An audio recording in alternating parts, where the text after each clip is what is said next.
Okay, we're going to hear now from Cynthia and Neil on an example utility vulnerability assessment. Take it away. All right, thank you all. So I really appreciate the opportunity to be here with everyone to talk to you about climate resilience. It's definitely a very new and emerging topic, and I know it's top of mind for many of you. So I'm Cynthia Klein from Duke Energy, and I lead cross-functional roadmap-driven initiatives in the enterprise. So I'm in our strategy organization, and I'm joined by Neil Weisenfeld here from ICF. He has a really deep knowledge base, 35 years at Con Ed, which I heard Con Ed will be here at the next session, sometime in the fall. No, absolutely not. We do a lot of benchmarking. We work a lot with Nelson at Con Ed, and you've been at ICF now for 5 years? 5 years? So we hope to make this a really engaging session. I know sometimes that's difficult, but if you do have a clarification, feel free to ask us. We're also going to be available at lunch.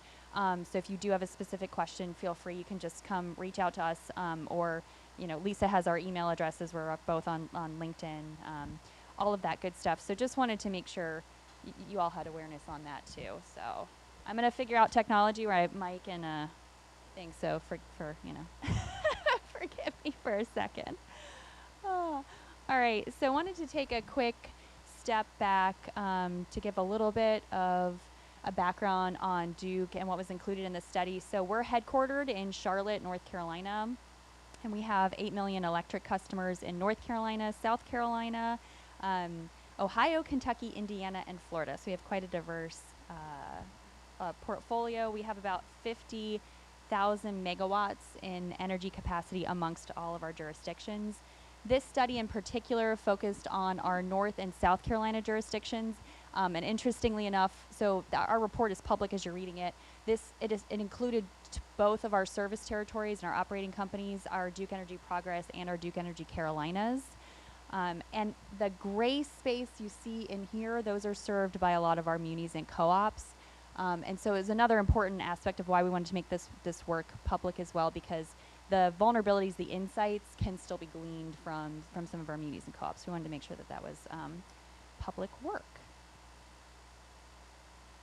So in terms of our objectives, we've been doing a lot of work over the last decade to increase the resilience of our energy system. We've done storm hardening, smart grid technologies, capacity, a lot of reliability projects, and I know we can talk enormously about reliability compared to resilience. And to build on that work, we kicked off this climate resilience and adaptation study of our North and South Carolina transmission distribution systems back in 2021. And it had two main objectives. The first was to systematically assess the vulnerabilities of our system to projected physical impacts to extreme weather. And the second was to develop what we call a flexible framework to inform continued investments we have in the North and South Carolina T&D systems. So you'll notice too that there's two pillars here. There's adaptation and mitigation. So this study really focused on the adaptation pieces. So how are we going to actually increase resilience to the physical impacts of extreme weather events? Mitigation, you'll note that in a lot of our integrated resource plans, as well as we have an impact report that'll come out, the next one will come out, I think it's the end of next month, so the end of April. Those are all also publicly available. Come after me, we can talk about, send links, all that good stuff. So ICF led the research and analysis for this work, and throughout the process, Duke Energy subject matter experts from across the organization provided really detailed input and feedback. There's ongoing studies, interviews, workshops, and comments. And so while I may be here, behind me is a huge slew of SMEs. So maybe this is a way to caveat. If I cannot answer your question while I'm here, I do have access, and we can get you connected with some of those SMEs we have in our organization. So always good to caveat that in the front end. But one of the really important pieces of this study I wanted to pause and take some time on, and this was our stakeholder process. So, we know that climate resilience planning, to be really effective, it must include the perspectives of a broad range of stakeholders. So this is included in our list. These are our technical working group participants we had in this study. You know, we really leveraged a lot of their expertise and insights as well as our own subject matter experts. We're actively engaged with most of these groups through other, you know, initiatives. Our government community relations team really fosters direct relationships with staff in the community. We do regular stakeholder efforts with other community partners. So this built on a lot of that. I will caveat again, this is the technical working group. This came from our Integrated Systems and Operations Planning Stakeholder Forum, but it was really fruitful for us to have them really part and parcel along the entire journey. ICF led over 5 technical working group sessions. The first one, that was really great. We actually had a local resilience planning panel with the City of Asheville, the Durham County, and the New Hanover County. So really understanding what those community resilience needs are to even kick off this study, I think really helped inform how we thought through the analysis we were doing. So with the study and the 5 technical working group sessions we had, it was everything from confirming the RCP scenarios that we were going to leverage for the rest of the study. That was really important that you make sure you have that defined of how are you going to analyze the rest of the work going forward. They had final input on the adaptive framework and ultimately all of the reports that ended up being published. So it was a really robust process and one we would definitely recommend as any of your jurisdictions go through a climate resilience study as well. So before I turn this over to Neil, this image just shows where we've been and where we're going. So again, there's 2 reports. It's actually all published on our website. If you just, you know, Google search Duke Energy Climate Resilience, you'll see an interim report, and that interim report really focuses on this first piece here, this vulnerability assessment. And then the final report really focuses on the adaptive strategy and framework. So you'll see those 2. So this is going to, that first report is going to be much more detailed on vulnerability. So wherever you are in the process, it just may help kind of see and level set. And then the adaptive strategy framework, that final report really goes into the details of the flexible framework and the work we defined there. And now we're in this phase for implementation, so I'll talk more about that at the end after Neil goes through the vulnerability and the flexibility framework that we have. And you know, we really know that this report isn't the end of the road, and so working really closely with, you know, also our state energy offices and our regulators on what this means for the future. So. So as we look to the results of the vulnerability assessment, I'll make one caveat. I think, Neil, you may make it too, but when you look at the vulnerability analysis, the study assumes no adaptive investments that we're making, and I think that's a good baseline assumption because you can't assume what you're going to be doing in the future. So just wanted to kind of level set that as you looked through that vulnerability assessment. So welcome any questions. If not, I can turn it to Neil, but yeah. So your very last statement, that you can't predict what you're going to do in the future, but if you're trying to show utility regulators and stakeholders what the impacts will be from various mitigation strategies you might take, you're just not there yet. You know, when you do that, you'll be showing the impacts of various options potentially, right? And options, and I don't want to get too far ahead with some of the adaptive framework, but I think the important piece, and it's a little different between what we did and what Con Ed did, is we're looking at how are you incorporating these new climate resilience factors into our current, you know, rate-making process. Con Ed, I believe, actually has a separate dedicated resilience after Superstorm Sandy. So when Nelson comes, you'll see that kind of nuance between the two studies. But ours is, to your point, how do you incorporate, how do you really systematically look at and prioritize what investments need to be made based on resilience? So, all right. Anything else? But I'll turn it to Neil.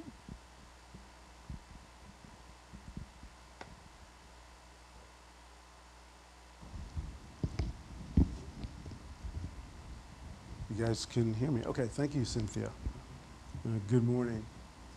Yeah. Happy to present to you this morning.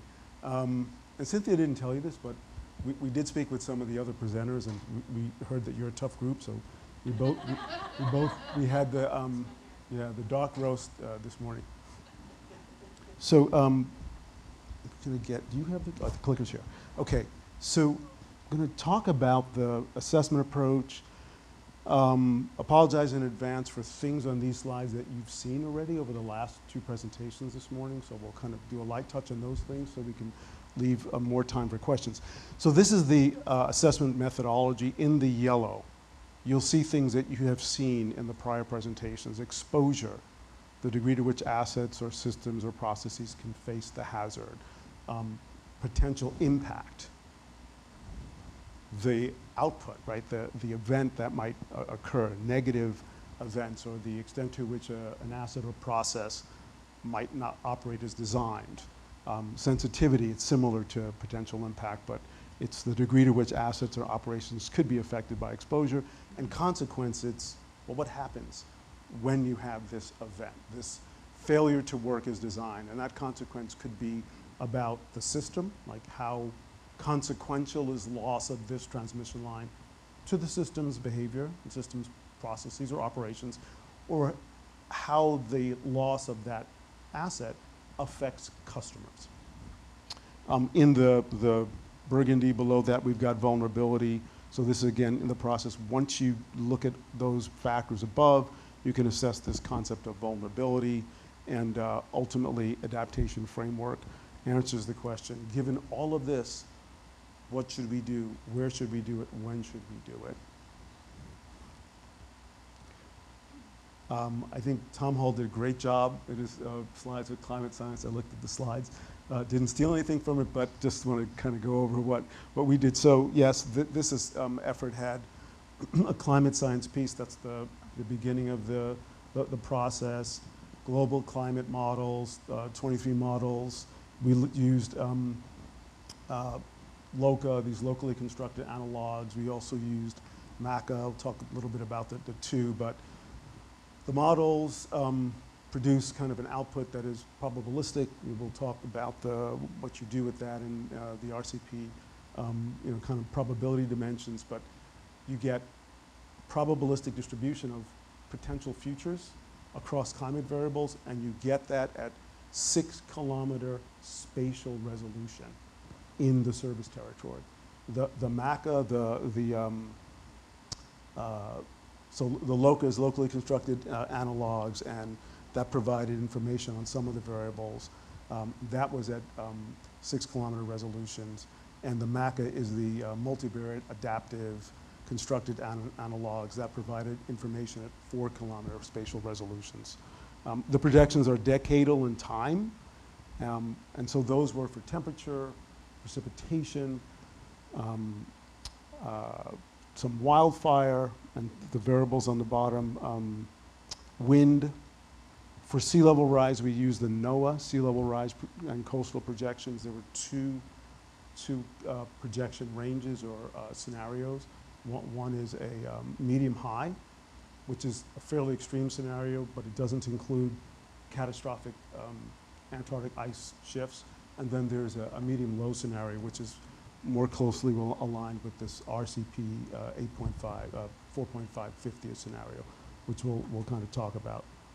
Other than that, on climate science, the work that was done was synergistic with the 2020 work in North Carolina on climate science. The climate hazards are listed below. We'll see them come up later on, but it's heat, cold, sea level rise, precipitation, wind, and wildfire. Climate variables meaningful to the particular system. If you go to a different utility, you may see different variables, right? So they're geographically specific, and they're also system specific. If the system is completely underground, then wind may not be that big a concern. Okay. The climate projections done for this work are publicly available on the web through an interface. There's a snapshot of that here. I think notable is in the upper right corner, you have the ability to do some selection. You can select a climate scenario. You can select a climate variable. You can select a time frame. and kind of see spatially how the climate projections look at this, spatial resolution. And so, the real thing to take away is that climate hazards aren't uniform across a territory, neither today nor in the future. So we have the climate projections. They distill the future, the uncertain future, down to two possible futures. For this effort, we focused on two possible futures. One is the RCP 8.5 50th, that's representative concentration pathway, 90th percentile. Today you'll hear them termed SSPs, shared socioeconomic pathways. It is a set of assumptions as to how the future will unfold. The 8.5 90th assumes that essentially a failure in actions to mitigate greenhouse gases. So we used that is one scenario, so that was a high-end scenario. What comes out of it? Tons of numbers, right? Temperatures, precipitation values in decadal periods in the future. They're not forecasts, but they're projections. And those numbers are spatial. So it's every 6 kilometers, I have for every year, centered around a decade, a number for precipitation. In fact, in the black box of the model, it actually gives you a number every day. So there's a lot of numbers, right? The lower projection was the RCP 4.5 50th, which is a scenario that is plausible given current commitments for mitigation, current and future commitments. So those were the two bounds that were used to explore the potential impact to Duke's system. Yes. Please. So Mike? there we go. I know I'm really loud, but I don't know in the back. So the RCP 4.5 50th percentile and RCP 8.5 90th percentile, going back to the stakeholder pieces, this was something we really discussed heavily with the technical working team of what we should include in the vulnerability analysis. So as Neil mentioned, that RCP 8.5 90th percentile is kind of this is the, I don't want to call it a worst case because there's always, but this is kind of a worst case scenario. And so again, as you kind of, if you peruse through our report too, you'll see this is the impact of kind of the worst case scenario, and the RCP 4.5 based off of a number of factors where we are in climate projections. We have a carbon plan in the Carolinas. This is where the TWG kind of also agreed that this is probably the more likely scenario of where we are. And so as you're looking at the report, those are two pieces. And I think it was really important that we had those very robust conversations with the technical working group and that team. Again, it's all very data driven, so it was had to be a very technical group. But I think it was important to do that as well, as part of the study. So thank you, Neil. Thank you. So you've got these climate projections, you've got these numbers. The exposure analysis can give you details at the specific asset level. And just two examples here. On the left are substations. By the number of average annual days with the temperature exceeding 110 degrees in 2050. I know the number sounds arbitrary. We can sort of talk about how to come up with a temperature and so on. But the key thing is that the exposure analysis gives you that spatial temperature, and it differentiates one substation from another, which will be important when you consider, well, what am I going to do about this? On the right, it's locations of substations within the 100 and 500 year FEMA floodplains. So similar outputs were available for transmission lines, distribution lines, for all assets that were included in the study. So this is a summary of the vulnerability assessment findings for the RCP 4.5 50th scenario. I'm not going to cover everything, but I'll just hit a high point on each one. So the top row is temperature and extreme heat. You can see substations judged medium. So in order to understand this, actually, I think it's important to I've got to tell you what do these mean, right? So vulnerability, two things about this slide. One is it's vulnerability. It isn't exposure. So it is exposure and sensitivity. It is the combination of those two. The low, medium, high should be interpreted like this. Low is that there's limited vulnerability and impact. Any impact is addressed by kind of existing mitigations. And what we mean is, like, for instance, the substation that has, I don't know, 25% headroom on its load, right? Its capability is 25% more than the forecasted peak demand. So if you have a really, really extreme heat event, you've got some margin there, right? So that's low vulnerability. Medium is that there's a potential for impact to reliability, cost, or other factors like safety, but only in the high scenario. So only in the RCP 8.5 90th scenario. And then high is that there is a chance for vulnerability, that climate change will likely impact this process, and that any of the adaptive capacity that's already inherent is not sufficient to take care of it. So for high temperature substations is judged as medium. It's mainly the transformers and the fact that there's a compounding effect. You get, during heat waves, you'll have high demand, and then you'll have reduced ability to reject heat to the environment. The transformer sits in the ambient temperature, and so you've got that effect. For extreme cold and ice, both transmission, substation, distribution are judged as low. Winters are predicted to warm, so the frequency of icing events is predicted to decline. Cold itself isn't a huge stressor to power systems in general, so that's low there. Coastal flooding, substations, kind of understand, right? If you flood the station, you get the blue flash of light that we saw in Manhattan in 2012. I saw it from Queens. I incorrectly assumed it must be lightning, right? Can't be my Con Ed power system, but no, it was Con Ed. And water did get in a substation and went boom. So, you know, you can kind of understand that. Precipitation and inland flooding, very similar, right? So the source of the water is important, is where the water goes and what it does. Wind, you see transmission and distribution showing up.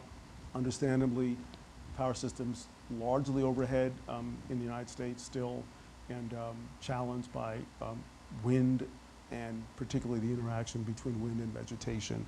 And wildfire, low in all three. Talk a little bit about that here, particularly in the context of what's going on with Excel in Texas. So low for a couple of reasons. One is this is the RCP 4.5 50th scenario. I think the second thing is, you know, Duke isn't where Texas, so when you look at the potential burn today and in the future, I think was 0.38% per grid cell when we looked at the historical probability burn, and that only went to like 1.3% in this scenario. So the net effect of those is that it comes out to be low. That said, wildfire is obviously something Duke's going to keep their eye on. The assessment not only looked at assets, but it looked at processes, right? In order to provide safe, reliable service, you need stuff and you need processes, right? And so here are a list of processes. In the interest of time, just going to hit on asset management, maybe and one other. Asset management's a big issue for the industry. Hundreds of millions of assets out there in various states of aging and failure, various capabilities of understanding what's happening, right? So we know a lot about a transformer. If I have real-time dissolved gas and oil analysis, I don't know much about a fuse cutout that's sitting on the end of a line. So utilities are really working on advancing asset management, and the fact that climate change will stress systems and increase failure rates, increase aging rates and failure rates, means that folks have to get ahead of asset management in order to deal with that. One other I'll just choose, reliability planning. So utilities plan their systems to meet reliability targets. In order to do that, some utilities do some extensive modeling, others do less. Climate change is going to increase the frequency, severity, duration of weather events. And so the knowledge of how to plan the system reliably and understanding the impact of weather and really having more robust models is just going to become more important. The framework for adaptation, Cynthia touched on it. It's got these 4 elements: monitor climate science, maintain readiness, incorporate new factors into T&D investments, and partner with local communities. We touched a lot on climate science already. The only thing I'll say here is that Duke has selected a climate planning scenario. It is that RCP 4.5 scenario, but it is the 75th percentile. So it is a plausible scenario, but more conservative.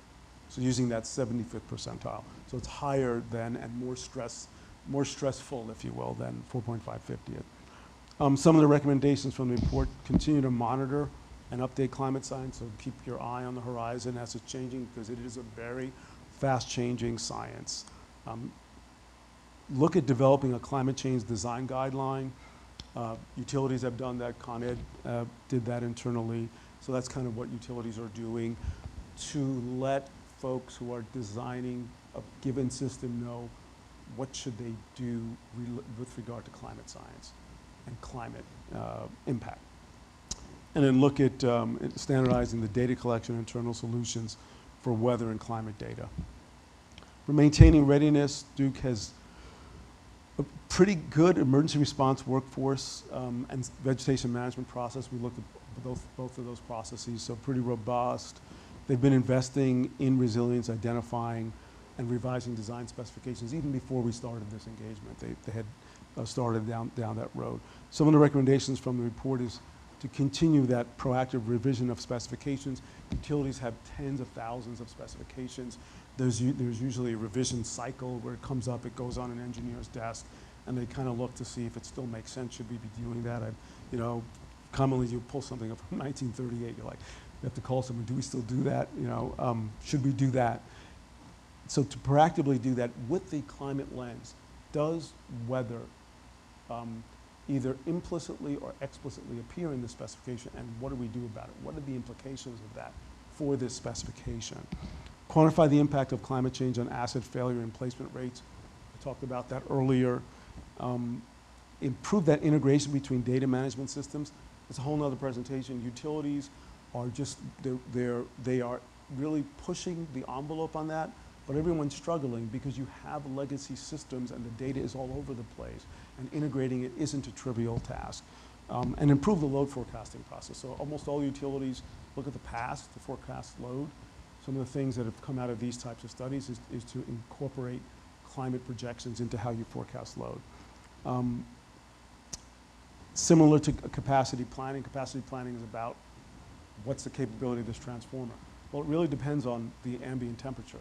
So incorporating projections into capacity planning is one of the things that actually came out of the Con Ed study is the future forecasts actually derate the equipment over time as the climate changes in the future.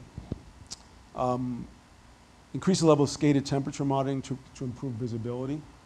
You saw that spatially things aren't static, right? Temperatures aren't static, although utilities often have kind of a single planning temperature or maybe two. But temperature is a scalar field, right? So you need to kind of get more intelligence to understand the differences in urban heat islands and things like that. We are tight on time, so I just want to really hit one thing. Yeah, but you got it. And it's Cynthia. In the last thing here is, Duke's, they had already been on this runway to harden their system, like many utilities. And so there's been a bunch of work done, as you see it here. And really the climate study has allowed the company to make these programs and processes much more climate informed, so that they can better optimize where they're spending their dollar and the value that they're getting there. I'm going to turn it to you, and then we'll take the Q&A. Good. Okay. And this. Mm-hmm.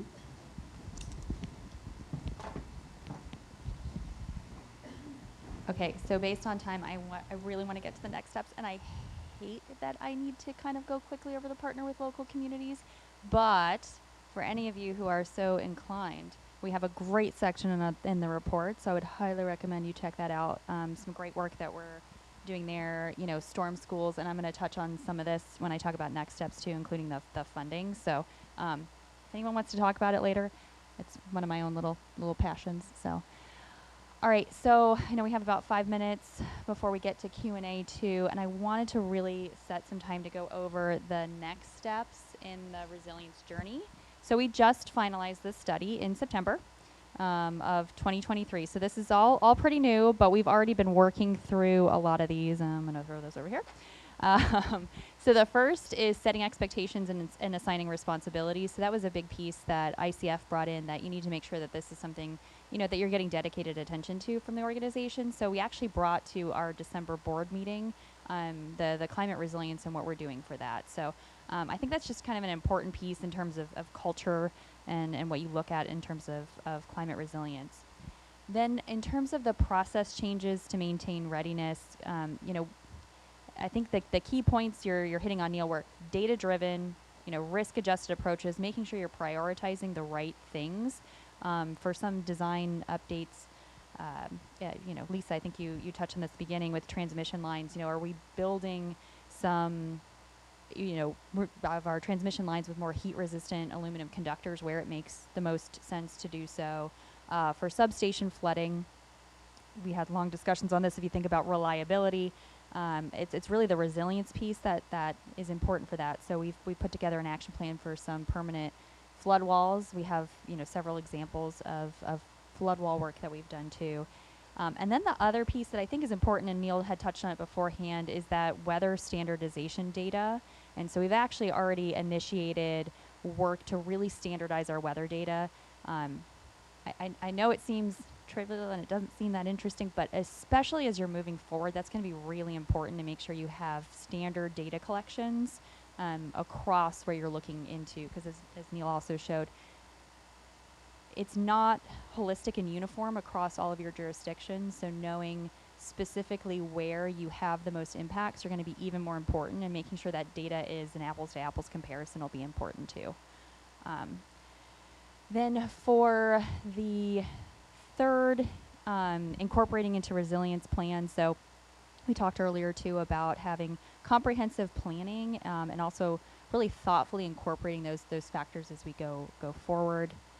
Approaching the suite, this is a big piece of why we made this work public too, so our community planners can use this study. Our government community relations managers are on the ground every day. But this information isn't just helpful for us, it's helpful for kind of for everyone. And then, I'm sorry, Elise, I'm going to take a minute, but this is my other passion, the determining the funding approach. So we have, productive multi-year rate plans and grid improvement plans across the Carolinas. And this morning I got approval to share something else that we've been doing. So I lead strategic initiatives. So one of the other strategic initiatives I lead is our enterprise-wide response to the Infrastructure Investment and Jobs Act. So with the GDO, as you all probably know, there are applications ongoing right now. They are due in, not that I'm counting, this one is due on April 17th, so it's been a busy couple of days. So we're applying for a number of projects across our jurisdiction. It's a lot of storage projects. We are actually working with our North Carolina State Energy Office on a application as well for some transmission lines. So I'm going to make sure I have all of this right, and I'll give you a sneak peek. And this is a very competitive process, so don't use our stuff to compete against us. Just saying. So we talked about mitigation in our integrated resource plan. So I'm going to take 2 seconds to give a bit of a background. In December of 2020, the North Carolina Utility Commission did issue our carbon plan order.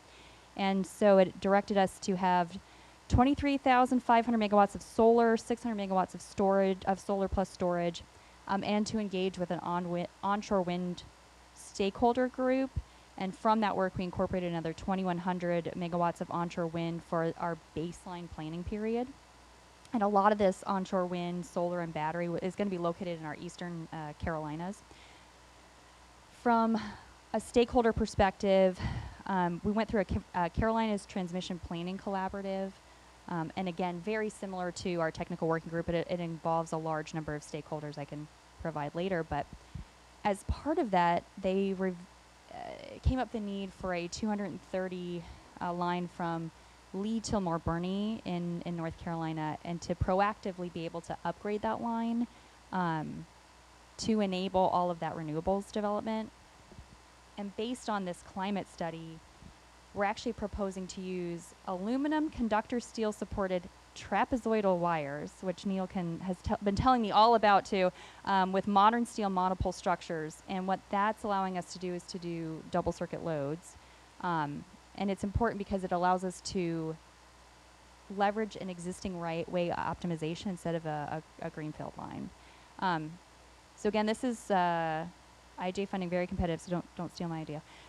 But it's just a real-time example and a deep dive of how we're leveraging the stakeholder process, our integrated resource plans, working with our stakeholders, our North Carolina State Energy Office, which is a really important partnership for us, incorporating the climate study, and even looking to alternative means of funding, right? These grant opportunities would give us the opportunity to kind of use these newer technologies that don't always get to that cost effective and that cost benefit analysis that you typically need. So I think that one is one I'm just very passionate about. I think it's an interesting opportunity where you can kind of work together with your utilities.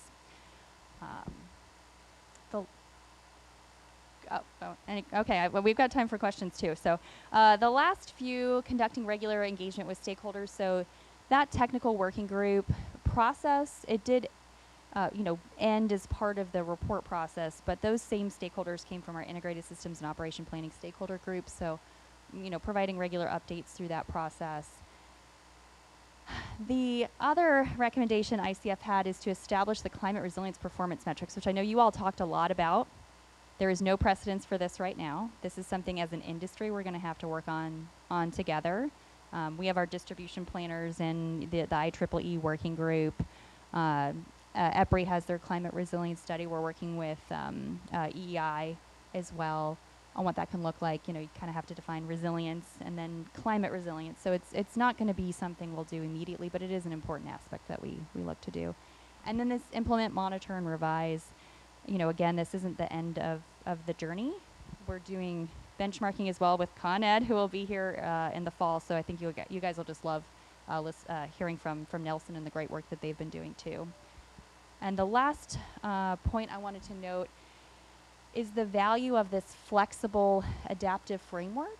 So this study was in the Carolinas, it was in T&D, but we've already been able to incorporate a lot of the lessons learned across our other jurisdictions, our other generation assets. We're already working with INPO, so Institute of Nuclear Power Operations, on their climate vulnerability analysis too. In the Carolinas, we have 11 nuclear units across 6 sites in the Carolinas, so half of the generation from the Carolinas comes from nuclear. In Florida, we have a really robust storm protection plan.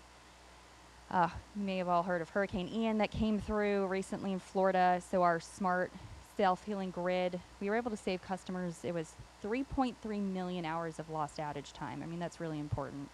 And due to that flexibility and making that work public, we were able to have more holistic discussion. So thank you all for your time. Sorry I went through that fast, but I hope that gave us some time for questions. Okay.